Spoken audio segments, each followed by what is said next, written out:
News पर स्वागत है और मैं हूं आपके साथ रवीक्षा शर्मा। चलिए शुरुआत करेंगे इस वक्त के बुलेटिन की कुछ खास खबरों के साथ। मंदसौर जिले के गरोठ क्षेत्र में एक छोटा सा गांव है पावटी, जहां 3 बहनों के कारण यह काफी चर्चाओं में आ गया है। असल में इस गांव में रहने वाले शंभू सिंह चौहान की 3 बेटियों ने यह दिखाया कि जुनून और लगन से वे कुछ भी कर सकती हैं।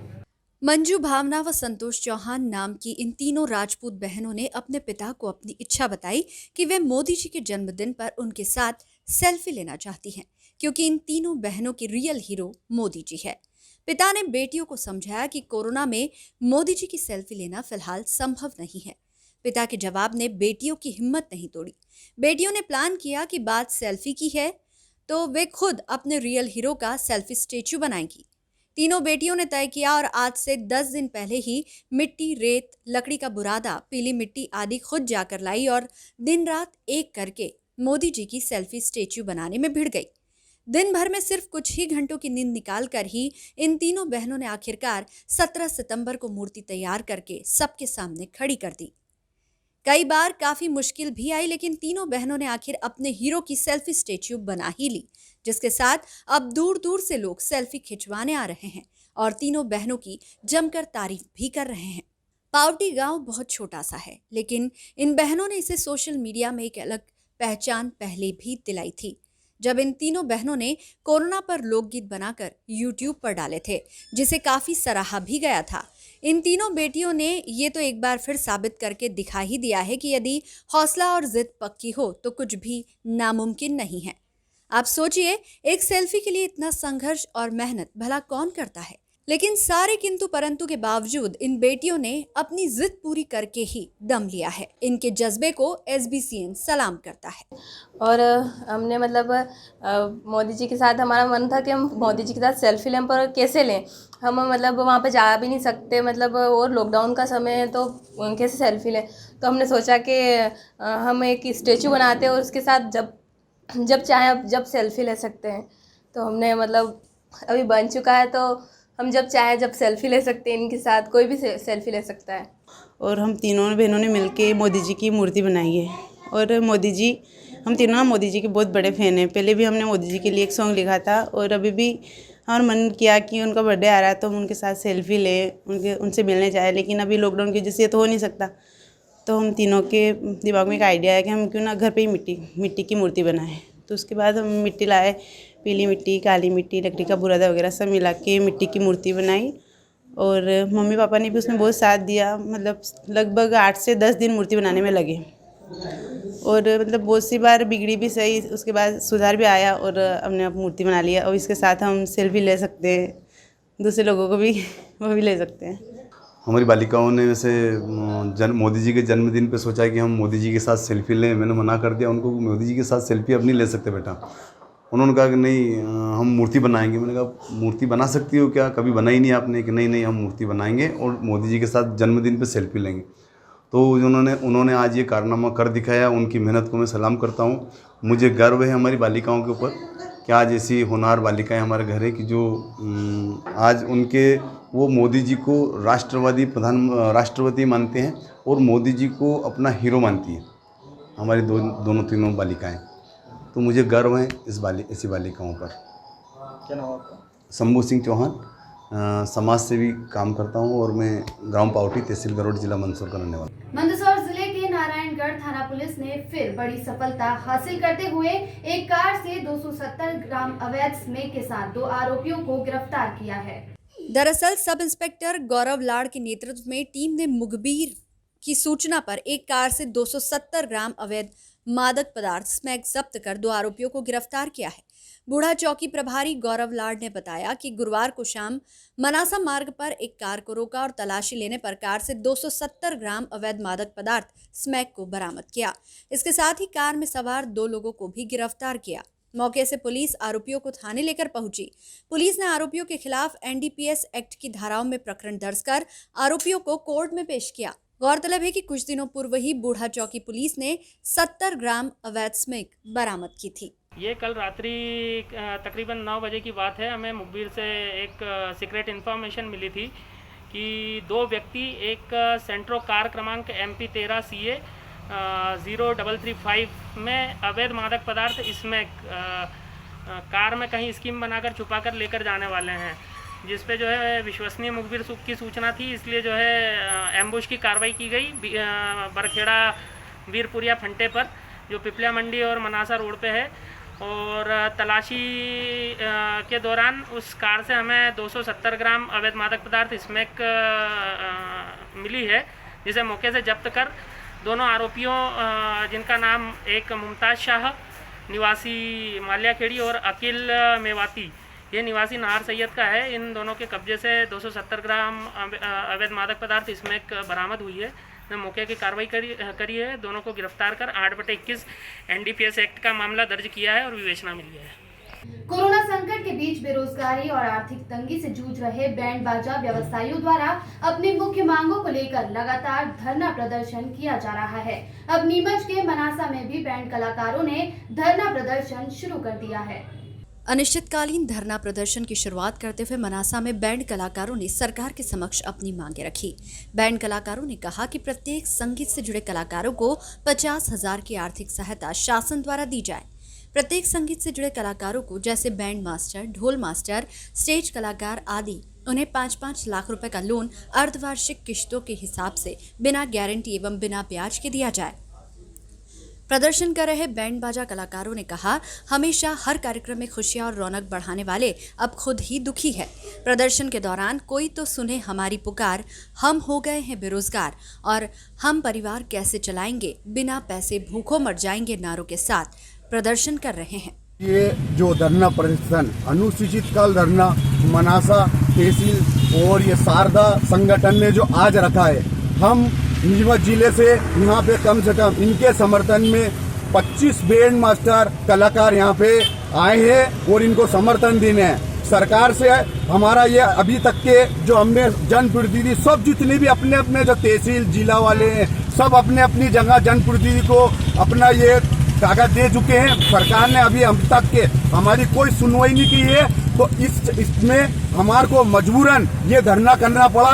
और ये तहसील जितने भी लोग हैं सब यहाँ पे आप मनासा तहसील के अंदर यहाँ पर जमा हुए हैं और सब अपने अपने तरीके से यहाँ पे जो कलाकार हैं धरना प्रदर्शन। सरकार से हमारी मांग है कि जब तक के हमारी मांगे नहीं पूरी, हमारी मांग है कि सरकार हमारे को कम से कम 5 लाख का लोन बिना ब्याज के और सब्सिडी वाला दे। हमारी ये मांग है सरकार से कि जब तक कि हमारी ये मांगे पूरी नहीं होती, ये धरना प्रदर्शन अनुसूचित काल है, जब तक कि हमारी सरकार ये मांगे नहीं सुनती, ये धरना प्रदर्शन इसी तरह से धरना चलता रहेगा।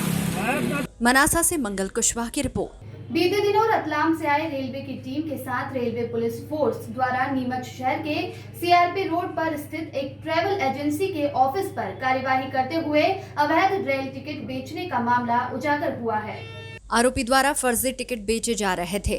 RPF द्वारा आरोपी को गिरफ्तार कर रतलाम भेजा गया, जहां से उसे जेल भेज दिया गया है। नीमच जिले में लगातार कोरोना पॉजिटिव मरीजों की संख्या बढ़ती जा रही है। इस बीच प्रशासन हर संभव प्रयास करके लोगों की जान बचाने और उन्हें स्वास्थ्य सुविधा उपलब्ध कराने का अपनी ओर से भरसक प्रयास कर रहा है।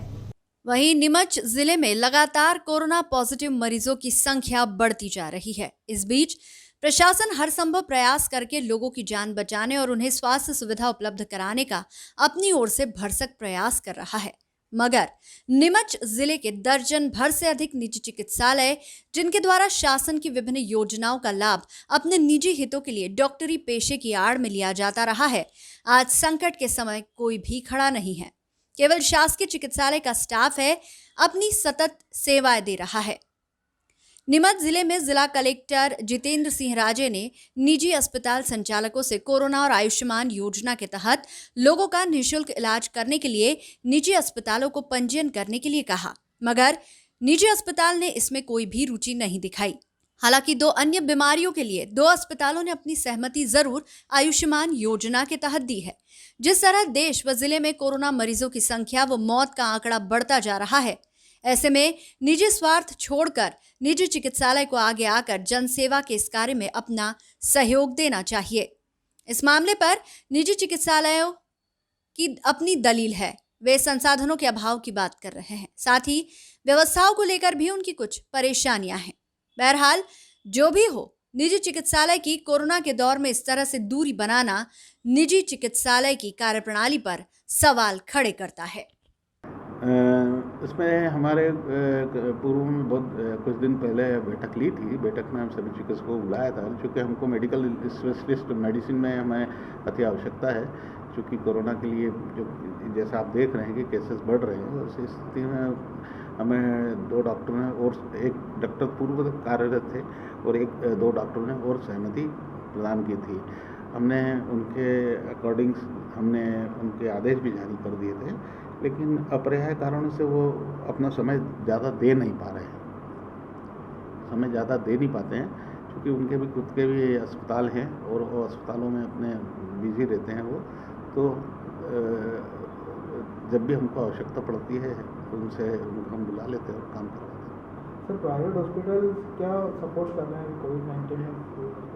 प्राइवेट अस्पताल कोविड के लिए तो अभी किसी ने पेशेंट रखना चालू किया नहीं है, इसलिए अभी उधर से इस प्रकार सहयोग नहीं होता। लेकिन टेलीमेडिसिन में हम उनका उपयोग ले लेते हैं प्राइवेट। सर, देखा जाता है कई बार मरीज प्राइवेट हॉस्पिटल जाते हैं, उसके बाद उनका कुछ इलाज होता है और फिर वो डायरेक्ट सिविल हॉस्पिटल रेफर कर देते हैं। क्या कुछ कह रहे हैं सर? नहीं, बिल्कुल आप प्रश्न बहुत ही अच्छा पूछा आपने। प्राइवेट अस्पताल से मरीज एडमिट तो हो जाता है, लेकिन जब जब सस्पेक्ट लगता है कि ये कोरोना सस्पेक्ट है तो वो तत्काल उसको शासकीय चिकित्सालय में या हमारे DCSC वगैरह इस अस्पतालों में भेज देते हैं। क्या संदेश देना चाहिए? मैं यही संदेश देना चाहूँगा कि अभी हम लोग चाहते हैं कि सभी जिनको अपना सैंपल करवाना हो, अगर उनको ऐसे कुछ लक्षण आ रहे हैं या लक्षण लगते हैं या ये समझते हैं कि हमारा हमको कोरोना से संक्रमण हो सकता है, ऐसे लोग हमारे फीवर क्लिनिक में आए और अपना सैंपल करवाए। अब तो हम रैपिड एंटीजन किट से हम सैम्पलिंग कर रहे हैं, जिसका रिजल्ट हम आधे घंटे में हमको मिल जाता है।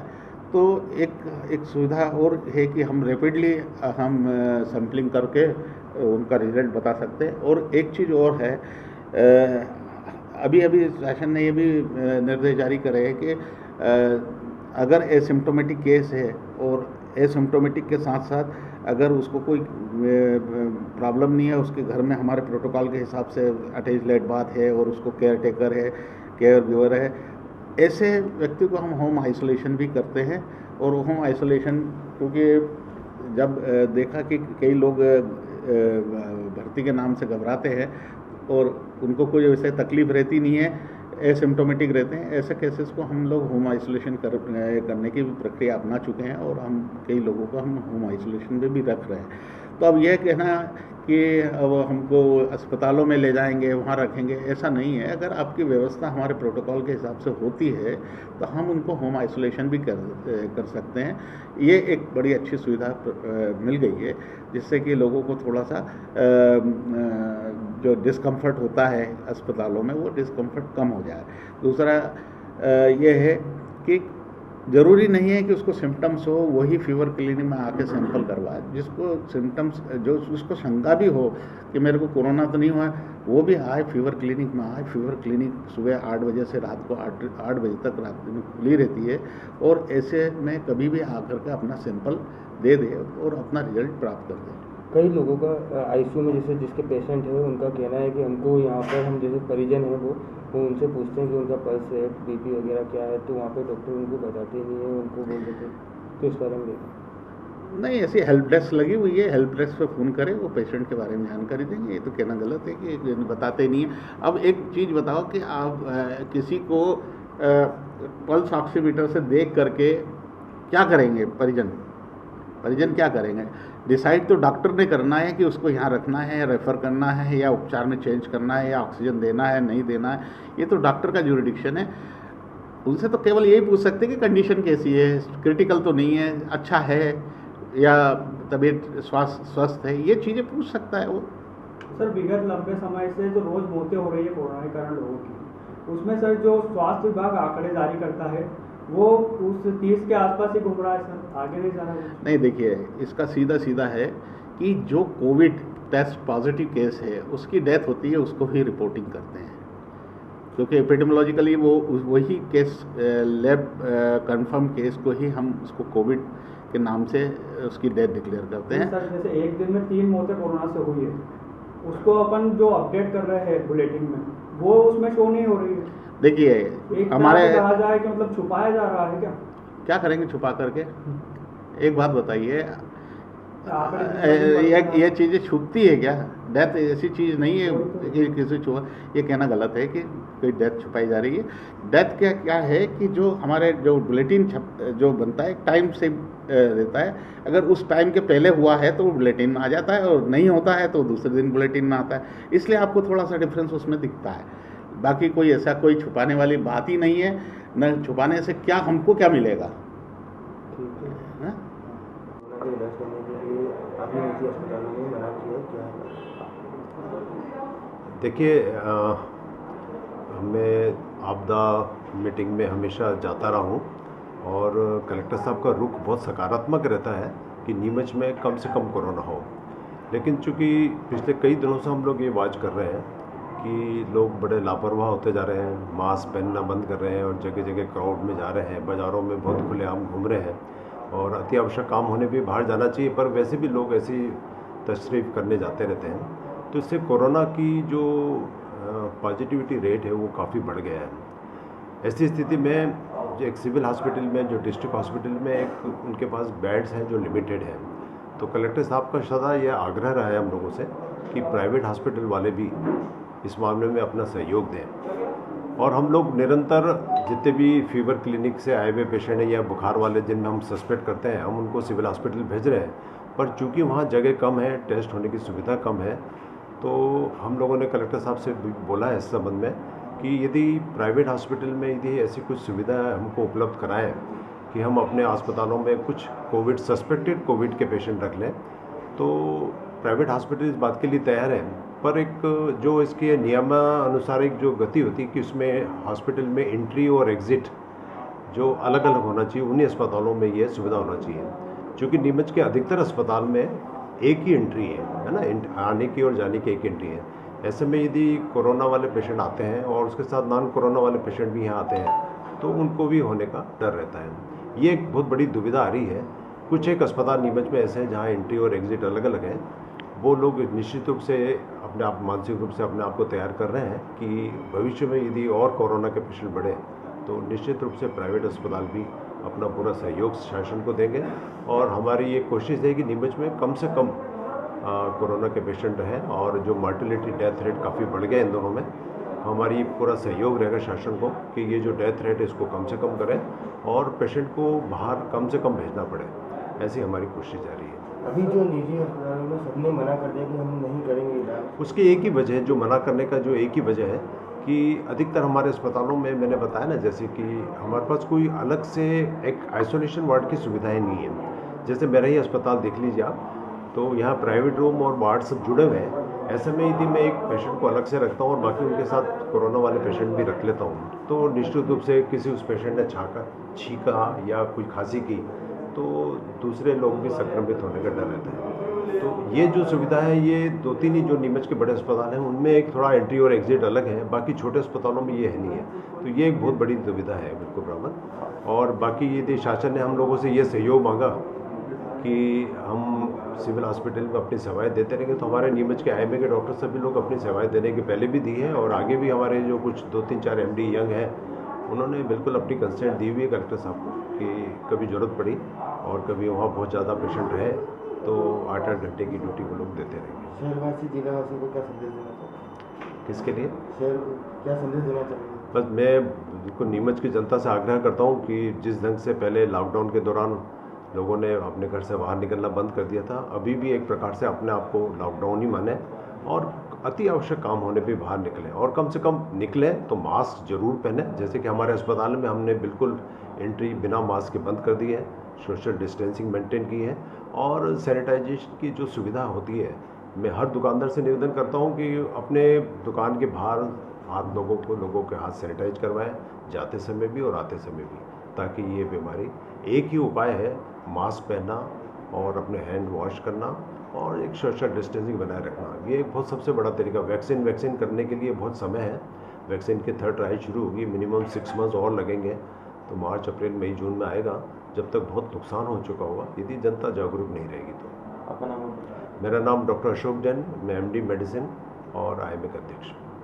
अल्पवर्षा से असलम एवं पीला मोजेक वायरस के प्रकोप से फसलों में भारी नुकसान होने के चलते आज गुरुवार को बड़ी संख्या में किसान फसल के पौधे लेकर कलेक्टर कार्यालय पहुंचे, जहां पर उन्होंने विरोध करते हुए नायब तहसीलदार प्रशस्ति सिंह को ज्ञापन सौंपा, जिसके बाद किसान कलेक्टर जितेंद्र सिंह राजे से मिले और फसलों में हुए नुकसान से अवगत कराया।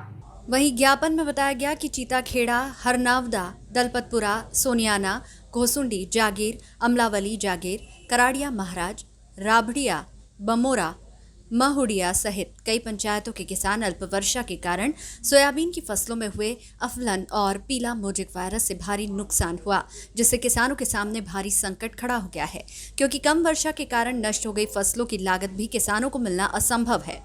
फसलों में हुए नुकसान का अभी तक कोई सर्वे शासन प्रशासन द्वारा नहीं किया गया। 2019 में भी किसानों को गेहूं का बोनस जो 160 रुपये प्रति क्विंटल सरकार की घोषणा के अनुसार था, वह भी किसानों को नहीं मिला है। वह भी शीघ्र प्रदान किया जाएगा और खरीफ की फसलों में हुई नुकसान का आकलन कर मुआवजा और बीमा राशि भी जल्द दिलवाई जाए, अन्यथा किसानों द्वारा सड़क पर उतरकर बड़ा आंदोलन किया जाएगा। पानी की कमी के कारण फसलें दाने बने नहीं हैं, तो पकी भी नहीं है, वो नुकसान है। पीला मोजेक के कारण बहुत सा नुकसान हुआ है, जिसमें कुछ भी पैदावारी नहीं हुई। ऋण जय किसान ऋण माफी योजना के अंतर्गत 2 लाख के जो कर्जा था, उसके अंतर्गत बहुत से किसानों का बीमा हुआ ही नहीं। उनको 2019 के बीमा का लाभ मिलना नहीं। इसलिए हम कलेक्टर महोदय के यहाँ आए हमारी बात रखने के लिए। हमारा प्रतिनिधिमंडल अंदर मिलने गया है, जो भी बात होती है बताते हैं। क्या मांग आप लोगों ने रखी है किसानों के संदर्भ में? हमारी ये मांगे हैं कि हमें प्रथम तो अभी जो नुकसान हुआ है उसका सर्वे कराया जाए। टोल फ्री पे हमको कोई रिस्पॉन्सिबल जवाब नहीं दे रहा है। प्रथम मांग वो है, जो भी किसान हैं जिनका जय किसान ऋण माफी योजना में वंचित किसान हैं, जिनका अभी ऋण माफ नहीं हुआ है, उन सभी किसानों को बीमे का लाभ मिले। वो शासन की घोषणा थी, सरकार की घोषणा थी। जय किसान ऋण माफी योजना थी, सरकारें बदल गई। किसान की क्या गलती है उसमें? किसानों का तो नुकसान ही हुआ है, हमको सभी तरह से छला गया है। नीमच शहर के प्राइवेट बस स्टैंड पर लंबे समय से यात्री प्रतीक्षालय का निर्माण कार्य बंद पड़ा है। करीब 2 साल होने आ गए हैं, अब तक यात्री प्रतीक्षालय बनकर तैयार नहीं हुआ। ऐसे में सर्दी, गर्मी, बरसात में यात्रियों को दुकानों या कहीं ऐसी जगह खड़ा होना पड़ रहा है। कई यात्री धूप में ही खड़े होने को मजबूर हैं।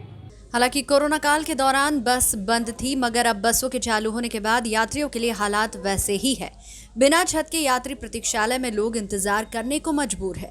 इस मामले पर बीते दिनों कलेक्टर ने भी औचक निरीक्षण के दौरान अधूरे कार्य को लेकर नगरपालिका के CMO के सामने नाराजगी प्रकट करते हुए ठेकेदार को तुरंत बुलाया और इस संबंध में सख्त लहजे में 1 माह की गाइडलाइन तय करते हुए काम पूरा करने की हिदायत दी थी।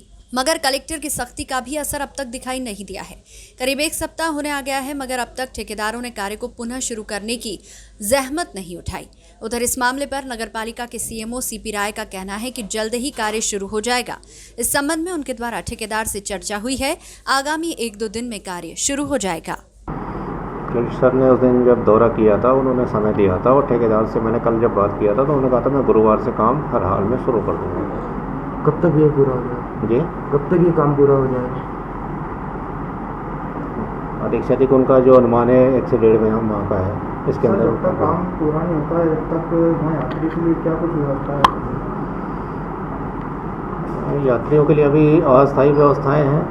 अभी तो बसें चल नहीं रही थी, अब जाके बसें शुरू हुई हैं और अस्थायी व्यवस्था करने की नौबत के पहले हम उसको ठीक कर लेंगे। शहर में जैसे कई जगह ऐसी है जहाँ पे यात्री प्रतीक्षालय नहीं है, वो एक ही बस स्टैंड पे भी नहीं थे, फिर अब क्या आपकी प्रोसेस होगी? नहीं, यात्री प्रतीक्षालय तो केवल बस स्टैंड पे ही होता है, क्योंकि बसें वहीं से आती हैं। जैसे मेसी शोरूम। इसके अतिरिक्त और भी बहुत सारे स्थान हैं जहाँ पे माननीय विधायक जी के राशियों से प्रतीक्षालय बने हुए हैं या अन्य सहयोगी संस्थाओं ने, क्लब वगैरह ने बनाए हुए हैं कई जगह। प्रधानमंत्री नरेंद्र मोदी अपने नेतृत्व कौशल से भारत देश को दुनिया में नई दिशा दी है। हम प्रधानमंत्री की 70वीं वर्षगांठ मना रहे हैं। उन्होंने देश व समाज की सेवा की है। भारत के मान सम्मान और स्वाभिमान को बढ़ाने का काम किया है। समाज को प्रगति और विकास की राह पर आगे बढ़ाने का काम किया।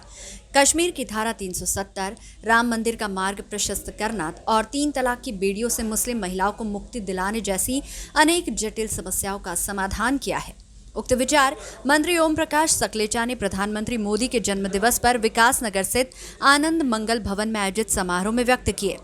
समारोह कार्यक्रम में भाजपा जिला अध्यक्ष पवन पाटीदार, विधायक दिलीप सिंह परिहार ने भी अपने विचार व्यक्त किए।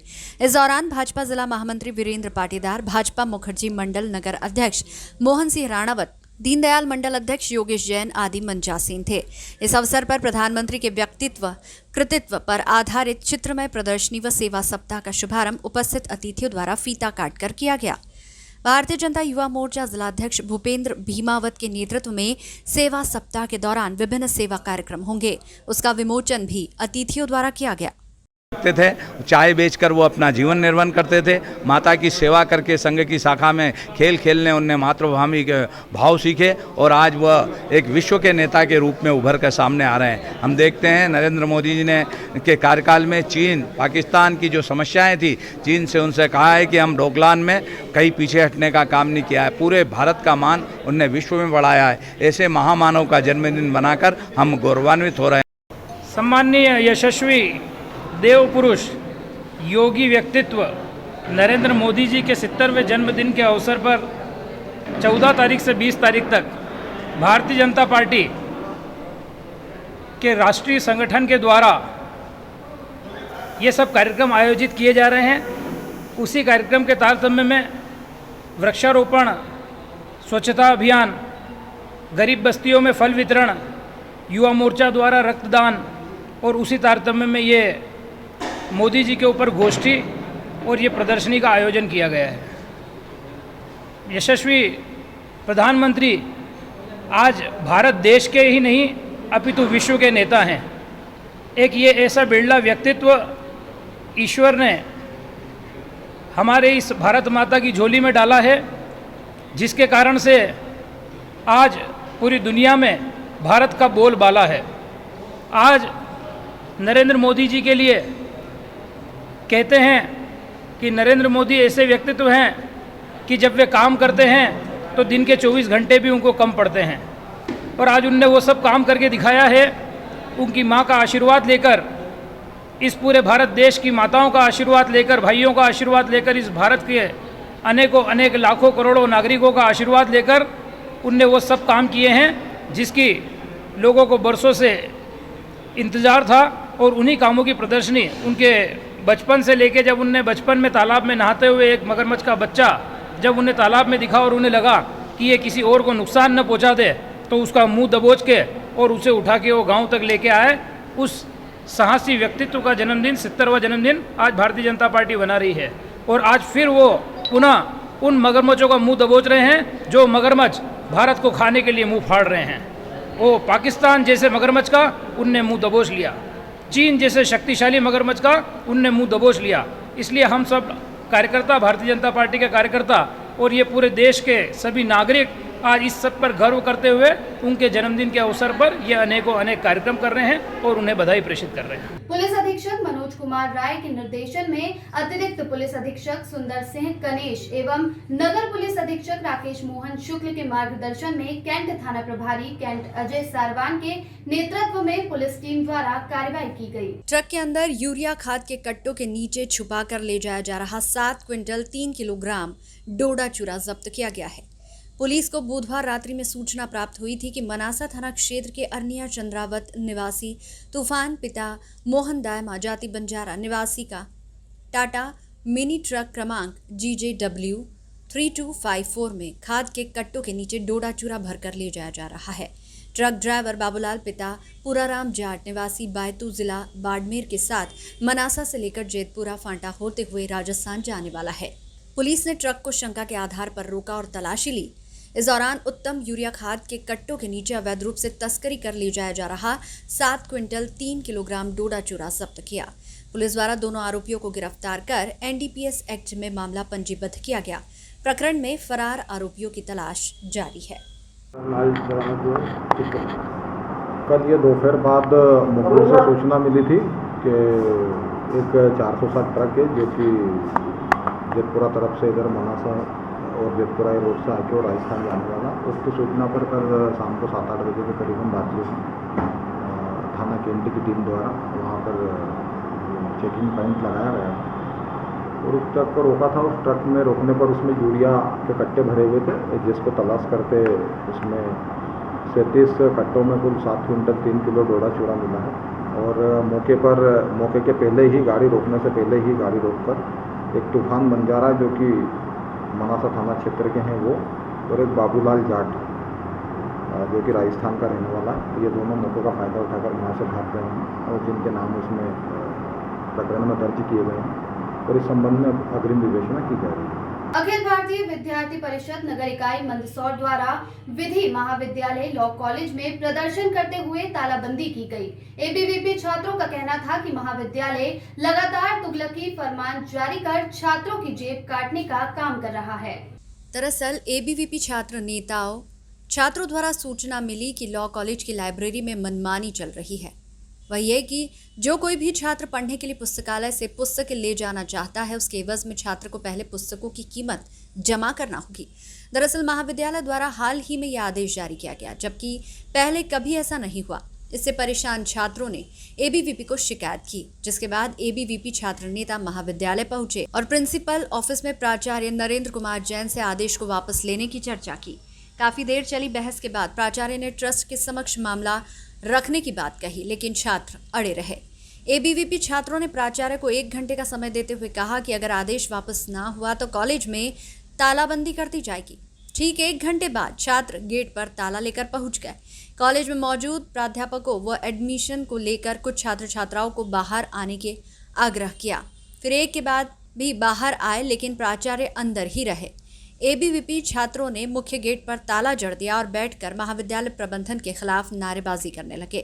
सूचना के बाद महाविद्यालय ट्रस्ट के अध्यक्ष नगरपालिका अध्यक्ष राम कोटवानी मौके पर पहुंचे और प्रदर्शन कर रहे छात्रों से चर्चा की। ट्रस्ट अध्यक्ष कोटवानी ने भी माना कि छात्रों की समस्या जायज है, जिसके बाद अध्यक्ष ने महाविद्यालय प्राचार्य व लाइब्रेरियन से चर्चा कर छात्रों से पुस्तकों के रुपए जमा न कराने को कहा, जिसके बाद नाराज छात्र माने और गेट पर लगा ताला खोलकर प्रदर्शन समाप्त किया। अखिल भारतीय विद्यार्थी परिषद की नगर इकाई मंदसौर द्वारा कई दिनों से छात्रों द्वारा शिकायत प्राप्त हो रही थी कि लॉ कॉलेज में अगर हम पुस्तक लेने लाइब्रेरी में जाते हैं तो वहाँ पहले जितने की पुस्तक है उतने पैसे वहाँ जमा कराए जाते हैं। तो ये जेब काटने का काम जो है कॉलेज में किया जा रहा था, उसको लेकर नगर इकाई विद्यार्थी परिषद द्वारा विरोध दर्ज किया और प्रिंसिपल सर को बताया कि छात्र जो अपनी फीस भरता है उसमें पहले से ऑलरेडी 200 रुपये लाइब्रेरी के नाम के भरता है, आप उसका थोड़ा अध्ययन कीजिए। तो विद्यार्थी परिषद को प्रिंसिपल सर द्वारा पहले कई नियम बताए गए, तो उसके बाद भी विद्यार्थी परिषद ने अल्टीमेटम दिया है कि अगर 1 घंटे में या आपका तुगलकी निर्णय वापस नहीं लेते हैं तो विद्यार्थी परिषद कॉलेज की तालाबंदी करेगा।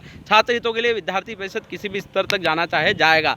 तो 1 घंटे तक प्राचार्य महोदय की कान पे कोई जू नहीं रहेंगी। तो विद्यार्थी परिषद ने तालाबंदी कर बताया कि विद्यार्थी परिषद छात्रों के लिए हर निर्णय में उनके साथ खड़ा है। तो थोड़ी देर बाद अंदर से तुगलकी फरमान चेंज होकर आता है कि हम इसके शुल्क नहीं लेंगे, हम अपना निर्णय वापस लेते हैं। इससे ट्रस्ट के अध्यक्ष भी आते हैं, उनका भी ऐसा बोलना है कि ये गलत निर्णय है, ये वापस होना चाहिए। तो विद्यार्थी परिषद की आज जीत हुई है, इन्होंने अपना निर्णय वापस लिया है। अगर ऐसे आगे से भी कोई तुगलकी निर्णय या कॉलेज के ऊपर लागू करते हैं, छात्रों के ऊपर थोपते हैं, तो विद्यार्थी परिषद इनकी ईंट से ईंट बजा देगा। क्या करा आपने आज? हमने आज तालाबंदी की है और बताया है कि विरोध प्रदर्शन दर्ज किया है कि ऐसे छात्रों के खिलाफ निर्णय कुछ भी नहीं। सर मैं सुबह यहाँ पर बुक लेने आया था, तो लाइब्रेरी में मैं गया बुक लेने के लिए, तो उन्होंने मुझे कहा बोला कि सर ने यहाँ पर अभी नए नियम बना दिए हैं, अगर कोई भी स्टूडेंट यहाँ पे आता है बुक लेने के लिए तो उसको बुक तभी दी जाएगी जब वो उस बुक का जो मूल्य रहता है उसका वो पैसा यहाँ पर जमा कराएं, और जब भी आप बुक यहाँ पर रिटर्न जमा कराओगे जब आपको वो पैसा आपको रिटर्न कर देंगे। तो मैंने कहा सर अब मैं इतना पेमेंट कहाँ से लाऊँ सर, कम से कम 1200 से 1500 रुपये लगते हैं।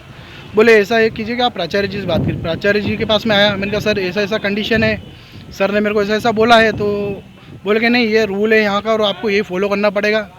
तो मैंने फिर इनको पाटीदार जी जो है हमारे लाइब्रेरियन, उनको बुलवाया सर ने कि पाटीदार जी को बुलाइए। फिर उनको बुलाया, उन्होंने बताया कि सर ये आप ये जो है नोटिस अभी अभी बना के यहाँ पे लगाइए।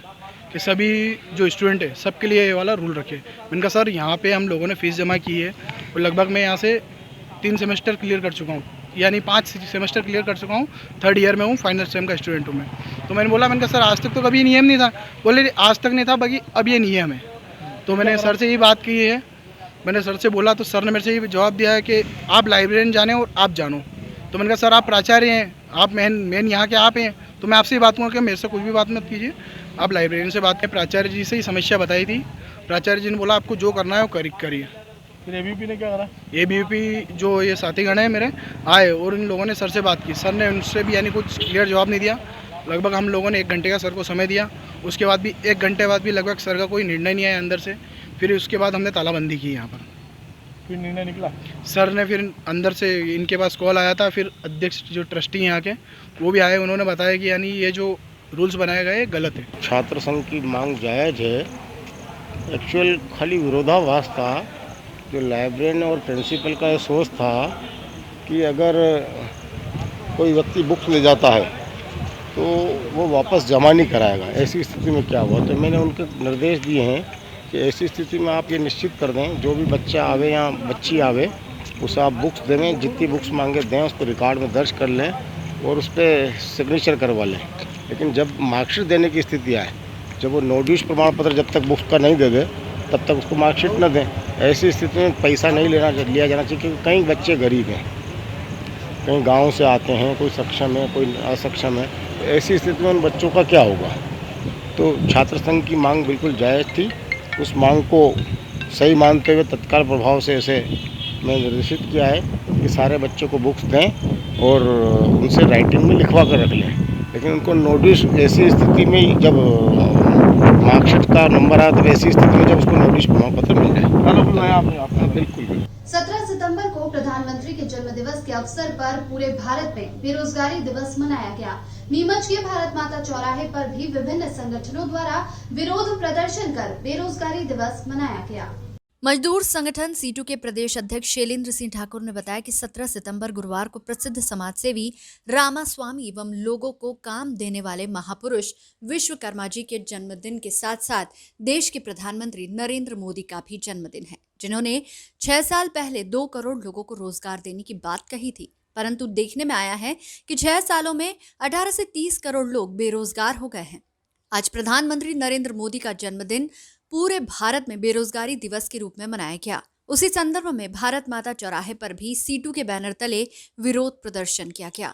विरोध प्रदर्शन के दौरान संगठनों ने सरकार से मांग की है कि 6 से 7 सालों में जितने भी लोग बेरोजगार हुए हैं उन्हें पुनः रोजगार दिया जाए और यदि रोजगार नहीं दे पाते हैं तो प्रति माह 10,000 बेरोजगारी भत्ता दिया जाए।